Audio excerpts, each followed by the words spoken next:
Mañana a 31 minutos, continuamos con más información y es hora de Le Tengo el Remedio con el doctor Carlos Francisco Fernández, quien hoy está con un invitado muy especial, hace rato no lo veíamos también, al doctor Rodrigo Córdoba aquí en el estudio de Río Bogotá. Doctor Carlos Francisco, doctor Córdoba, buenos días, bienvenidos. Aníbal, un gusto saludarte, muy buenos días a todos. Un saludo respetuoso para su merced Aníbal, igualmente para Lina y por supuesto para todos ustedes.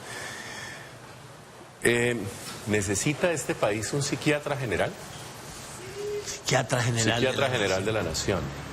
Aquí tenemos, pues obviamente, el fiscal general de la Nación, el procurador, pero algunas personas hablan de que la salud mental de todos como que estamos como medio en una, ¿me permite el término? Como en una especie de locura colectiva, no sabemos para dónde vamos, una cosa ahí, como que toque la inseguridad, que la vaina, que es que, bueno, en fin. Y eso, pues sin duda, es un elemento que más o menos, pues no pegados a las cifras, todos de una u otra forma tenemos pues alteraciones emocionales, obviamente las cifras oficiales así lo dicen. Y la invitación al doctor Córdoba es para eso. Incluso, no me voy a meter en camisa de 11 varas, ojo con esto, lo dejo aquí. Incluso algunos sectores piden que el mismo presidente se haga un análisis psiquiátrico.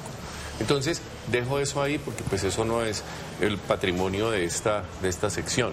Pero, ¿qué es lo que nos está pasando, doctor Córdoba? Y obviamente hablemos de algo que para nosotros es absolutamente complejo, que es el estigma que tiene el componente de la salud mental. Bienvenido, doctor Córdoba, psiquiatra, expresidente de la Asociación Colombiana de Sociedades Científicas, de la Asociación Colombiana de Psiquiatría, de la Asociación Latinoamericana de Psiquiatría y de otras IAS.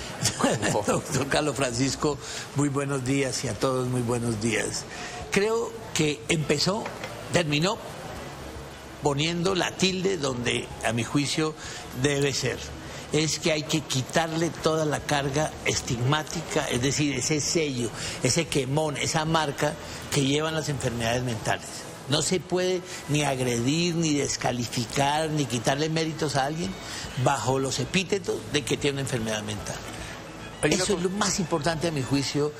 Y hablar de salud mental, escúcheme que le doy hay que hablarla en primera persona. Nosotros. ¿Quién de nosotros, y nosotros es todos, no ha tenido un sobresalto emocional en su vida?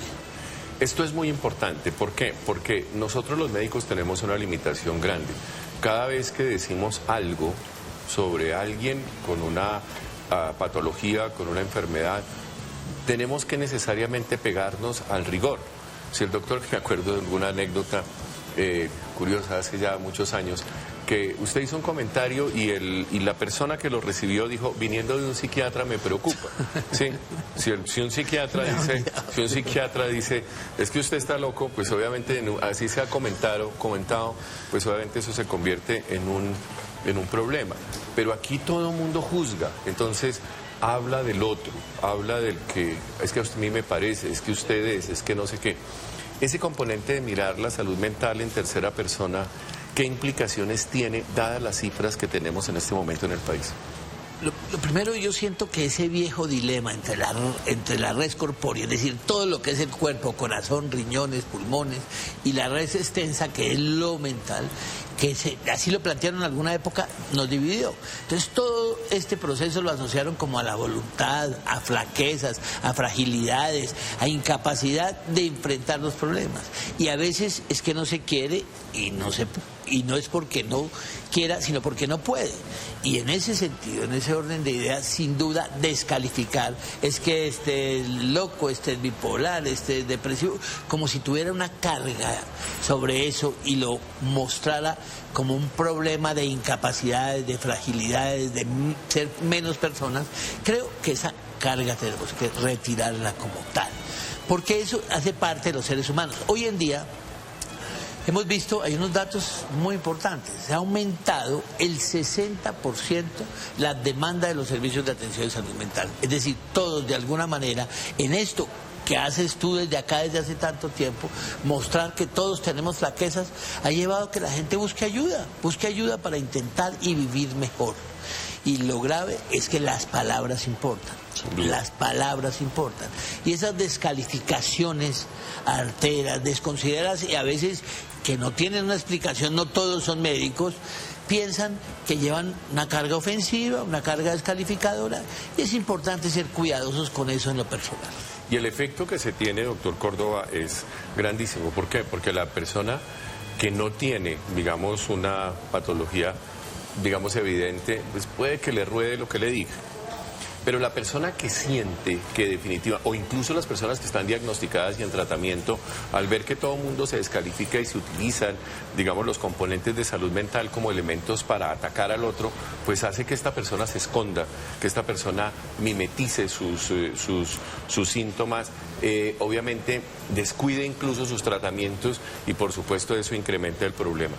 Hay algo que me inquieta mucho en el mundo de hoy, y es el asunto de las redes. Resulta que las redes, pues, bueno, en fin, pero hay gente que siente la necesidad como de salvar al mundo. Hay gente que tiene 3 seguidores y siente como esa necesidad urgente de decir algo, como que hay gente que se levanta todos los días a mirar qué están diciendo de él o si se perdió la conversación. Eso nos ha arrastrado a un frenesí terrible, en una ansiedad que definitivamente nos pone como que de qué me estoy perdiendo. Eso, ustedes desde la óptica académica, ¿cómo lo ven? Porque a mí me parece que sobre todo en jóvenes, sobre todo en personas que viven de estas relaciones virtuales todas, de que si tengo no seguidores, de si se me retiró uno, eso incrementa el asunto. ¿Eso es del mundo de hoy? ¿Tenemos que aceptarlo o eso forma parte también de elementos que acentúan la problemática mental en este mundo? Yo esa mirada tan valiosa, doctor Carlos Francisco, la veo ir en 3 cosas. Lo primero es que siente uno que es el logro de los seres humanos, de la especie, de esa especie, que es una gota de corteza que uno es capaz de pensar, de reflexionar lo que quiere decir, lo que está pensando, sobre lo que quiere opinar y transformar. Las redes lo han ido anulando. Es decir, en la distancia entre el cerebro y el dedo se ha cortado. Entonces estamos pensando con las vísceras. Hay un fanatismo descomunal en ese sentido y a veces algo que, como todos los avances y los desarrollos de la investigación y de la ciencia, podría ser de gran utilidad. Unas redes bien usadas, ¿te imaginas lo que podría ser la construcción de sociedad? ¿Cómo pudiéramos ser útiles, apoyarnos, cuidarnos entre nosotros? Se ha vuelto la descalificación fanática y artera del otro. Eso me inquieta. Terrible.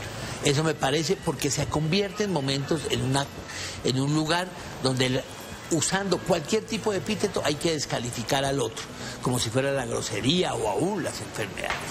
Y lo segundo es que este fenómeno, sin duda, se ha vuelto un fenómeno generalizado, en el sentido de que la necesidad de aceptación, que todos tenemos un poquito, unos más, otros menos, pero esa necesidad de aceptación se ha traducido en eso, en un gesto de aprobación, muchas veces sin ni siquiera coincidir con lo que sentimos o pensamos.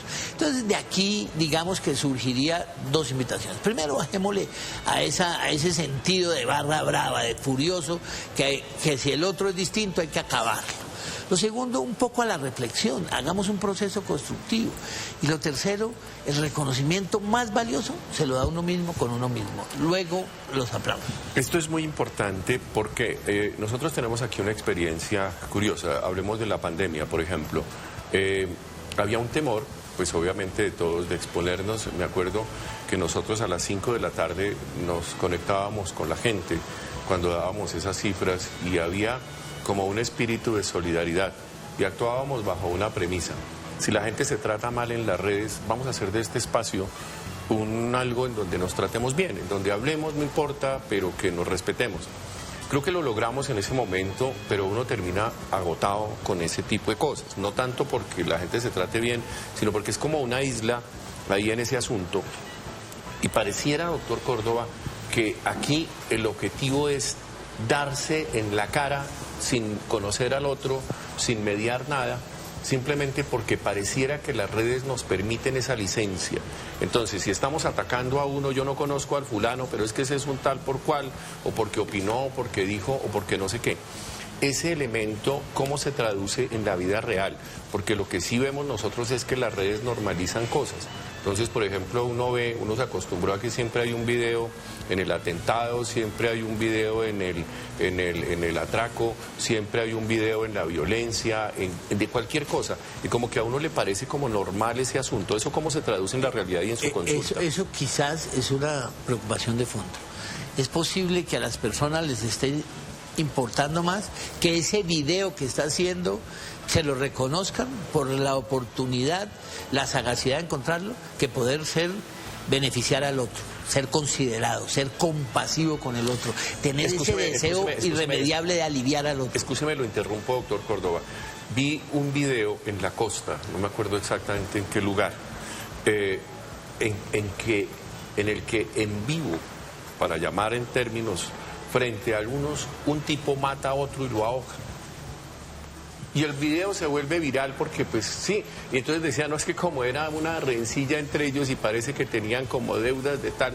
Entonces, no, es normal, o sea, una cosa de esas, en una insensibilidad absoluta, yo decía, pero ¿esta vaina qué es? O sea, no, el que estaba grabando, el tipo salió y se fue y punto, y dejó eso ahí. Eso desdice de nuestra condición de gregarios y demás.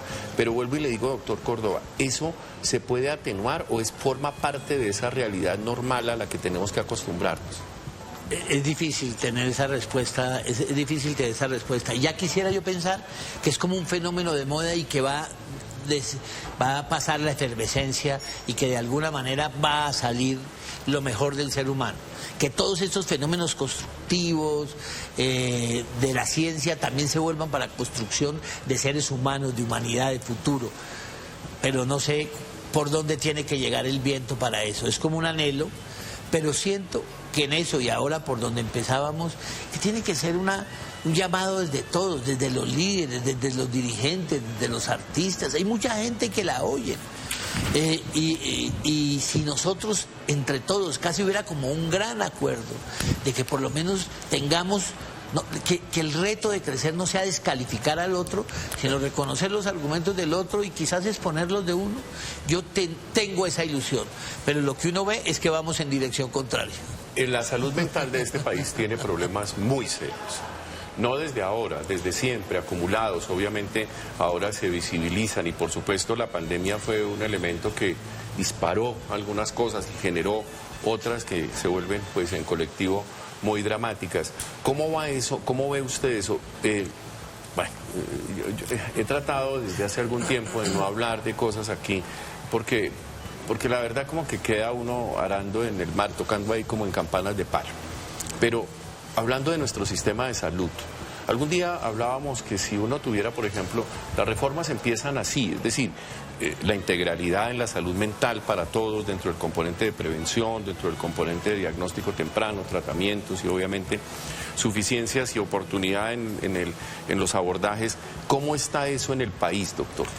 Reto grande, doctor Carlos Francisco, y nos ha ayudado mucho. Aquí lo hablamos, Ivalina, que la salud mental, si la salud física iba a dejar una huella de gato, la salud mental iba a dejar una huella de elefante. Me acuerdo que fue la imagen que trajimos. Y ha sido así. Y quizás no hemos todavía entendido la dimensión, nos hemos dedicado a atender, y seguramente así será insuficiente siempre, porque los servicios no están preparados. Entonces tenemos que repensar el proceso, tenemos que generar procesos, como muy bien lo defines, de promoción, es decir, de promoción de la salud mental, de la gestión de las emociones, del uso creativo del tiempo libre, de los espacios de convivencia. Eso tenemos que seguramente desarrollarlo con mayor amplitud. Tenemos que aprender a identificar las situaciones de riesgo, es decir, los que están próximos a tener una situación, y obviamente reconocer los diagnósticos. Y aquellos que tienen ya algún déficit o alguna cicatriz, llamémoslo así, con esos diagnósticos, tener los espacios. Pero, como lo ha insistido, no solo en salud mental, sino en todo usted, doctor Carlos Francisco, la salud, y obviamente la salud mental, no es un compromiso de uno, es un compromiso de todos. Hablar de seguridad, de vivienda, de transporte, todo eso también es salud mental. Siempre estamos hablando de la salud mental desde el componente individual. La pregunta, uno se puede enfermar, o mejor, una colectividad, una comunidad se puede enfermar de manera, digamos, simultánea. Yo voy a hacer una lectura desde lo alto. Decir que es que el país está enfermo mentalmente, ¿eso es posible hablarlo? Es decir, ¿la salud mental colectiva es posible diagnosticarla? No hay un manual que nos permita hacer un diagnóstico preciso. Nosotros estamos para los individuos, no para las sociedades. Eso es un estudio más de los sociólogos. Pero yo me atrevería que si lo queremos ver desde la perspectiva de la psiquiatría y su lucidez, ojalá esto, vamos a tener que volver al doctor Carlos Francisco a las 5 para que haga estas conversaciones.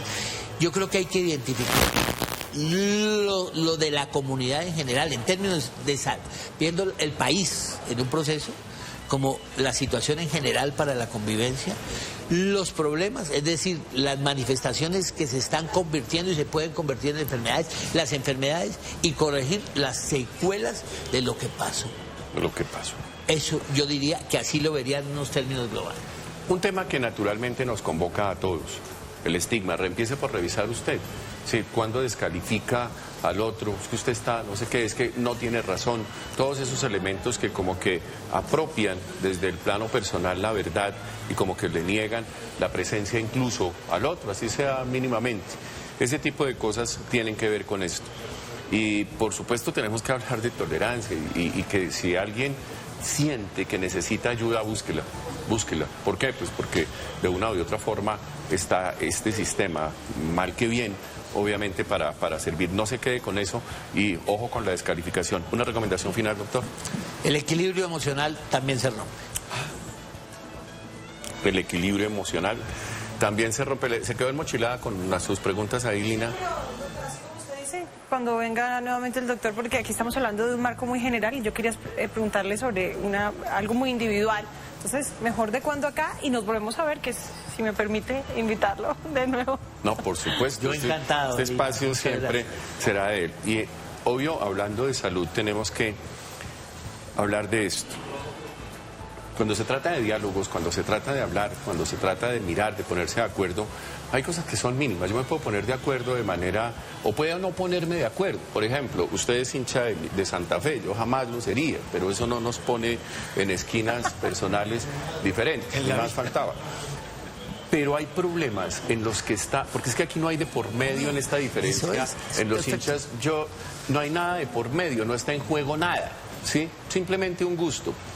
Pero si de una discusión en donde hay posturas absolutamente radicales, depende, como lo que voy a decir, la salud de 51 millones de colombianos, uno no puede ser tan radical ni puede ponerse definitivamente a pensar que cualquiera tiene la verdad entre el bolsillo, siendo que llevamos un año sin que esto evolucione, mientras que las necesidades del sistema están a la orden del día. Esto no es un asunto de quién tiene la verdad, de quién gana, si esto es un componente ideológico, si este es un componente de no sé qué. A los responsables del sector de la salud, el llamado es simple. En lugar de poner titulares, en lugar de poner las cosas, se sientan juiciosos, se van para Paipa, se toman un cuchuco, miran qué hacen, pero salen con respuestas que de una u otra forma nos benefician a todos. ¿Por qué razón? Porque está en juego el derecho fundamental a la salud. Aquí no es quién tiene la razón, ambos la pueden tener desde su esquina, pero si no dialogan, si definitivamente no se ponen de acuerdo, los que vamos a perder o los que estamos perdiendo somos todos. Simplemente es un llamado tanto para los de un lado como los del otro, porque sin duda esto de una u otra forma depende de los acuerdos que naturalmente tienen que tener. ¿Qué es lo que hacen los seres humanos? Naturalmente. ¿De cuándo acá? ¿De cuándo acá? Suscríbete a nuestro canal de YouTube y entérate de las últimas noticias. Somos City TV.